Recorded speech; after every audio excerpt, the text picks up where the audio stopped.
रिवायत यह है हुजूर सरवर कायनात का विसाल हो गया, अली इब्न अबी तालिब का हक गस्ब कर लिया गया। एक दिन मेरे मौला मस्जिद नबवी में दाखिल हुए, देखा कि कुछ अफराद मौजूद हैं। एक शख्स खड़ा हुआ कि जो सहाबी नहीं था, ताबीन में से था, उसने रसूल को नहीं देखा था। उसने आकर ये सवाल किया, या अमीरुल मोमिनीन, मैं जब कुरान पढ़ रहा था तो कुरान में मुझे एक अजीब आयत नजर आई, और आयत ऐसी थी कि जिसने मुझे सोचने पर मजबूर किया कि क्या कोई ऐसी हरकत भी कर सकता है। तो मुझे बताइए कि क्या किसी ने ऐसी हरकत की थी जिसके जवाब में आयत उतरी, या नहीं वैसे ही आयत उतर आई और किसी ने कोई ऐसी हरकत नहीं की थी। वो आयत क्या है जाकर देखिए, सूरह हुजरात की पहली आयत। कुरान कह रहा है बिस्मिल्लाहिर्रहमानिर्रहीम, या अय्युहल्लज़ीना आमनू ला तुक़द्दिमू बैना यदिल्लाहि व रसूलिही, ए ईमान वालों और ए ईमान का दावा करने वालों, खबरदार अल्लाह और रसूल से आगे निकलने की कोशिश ना करना।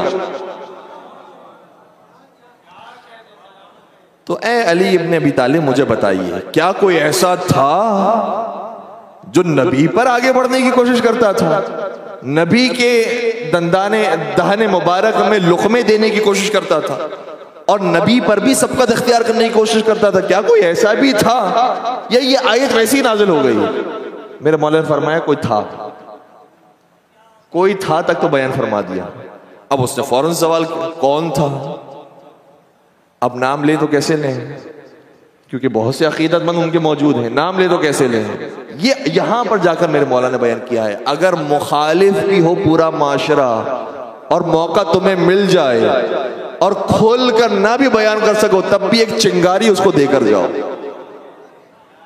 तब भी उसको दावत फिक्र देकर जाओ, तब भी उसके जहन को बेदार करके जाओ। मेरे मौला से जब सवाल हुआ कि कौन था वो, मेरे मौला ने फरमाया आमिर था, उमैर था, उमर था, या मामर था, या इनमें से कोई एक था। और ये कहते कहते चले गए। अब ये शख्स सोच रहा है, भाई इससे तो देखा नहीं ज़माने रसूल को, सोचने में मजबूर हो गया कि भाई ये था कौन, ये तो जवाब नहीं मिल सका। तो अपने दोस्त के पास और अपने उस्ताद के पास आकर कहता है कि क्या कहा अली ने, ये जो चार नाम लिए हैं इनमें से क्या वही था जिसके बारे में मैं सोच रहा हूं? उसका उस्ताद कहता है उसके अलावा और कौन हो सकता था?